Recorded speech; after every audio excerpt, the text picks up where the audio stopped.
அப்புறம் நம்ம ரிஷி பேர் நான் பேச சொன்னேன், டார்லிங் இந்த மாதிரி ஜார்ஜ் நான் இன்வைட் பண்ணியிருக்காரு, நீ படத்தோட ஹீரோ, எனக்கு கூடவே இல்லை ஒரு வார்த்தை கூட அப்படின்னு கேட்டதுக்கு, ஐயோ சாரி டார்லிங் நான் ஒரு பெரிய டிப்ரெஷனில் மாட்டிக்கிறேன் அப்படின்னா, என்னங்க டிப்ரெஷன், பேமெண்ட் எதுவும் வரலையா அப்படின்னு, இல்லை அதெல்லாம் பக்காவாக இருக்குதுங்க, சூப்பர் டீம்லாம் கொடுத்துட்டாங்க.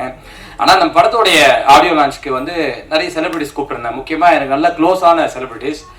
அதில் அண்டர்லைன் பண்ணி சொன்னதுனா ஒரு டாப் காமெடியனுக்கு வேற நான் வந்து அமுச்சு விட்டேன். ஒன்றும் இல்லை, போஸ்ட் ஒன்று ஷேர் பண்ணுங்க அப்படின்னு சொல்லி போட்டுருந்தேன். அந்த டாப் ஸ்டார் காமெடியனும் அதை கன்சிடரே பண்ணவே இல்லை அப்படின்னு சொல்லி ரொம்ப வருத்தப்பட்டாரு.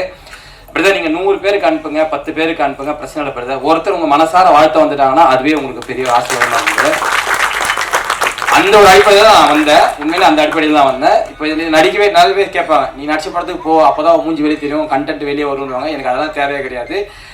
எனக்குன்னு ஒரு நல்ல ஃப்ரெண்டு, எங்களை 2 பேருக்குள்ள ஒரு நல்ல பாண்டிங் இருக்கு. நானும் நடிகர், அவரும் நடிகர். என்ன சம்பளங்கள் தான் வித்தியாசமே தவிர நடிப்புன்ற துறை எங்களுக்குலாம் ஒண்ணுதான். இதே தான் எந்த டாப் ஸ்டாரு எல்லா ஸ்டாருக்கும் நம்ம சொல்றோம் பாத்தீங்களா, எல்லா ஸ்டாருக்கும் இருக்க வித்தியாசம் நான் வாங்க ரெமுனரேஷன் மட்டுமே தவிர மனசு எல்லாருக்கும் ஒன்னா இருக்கு. பட் நம்ம மனசு என்னைக்குமே நல்ல விஷயமா இருக்கும் பிரதர், சரிங்களா?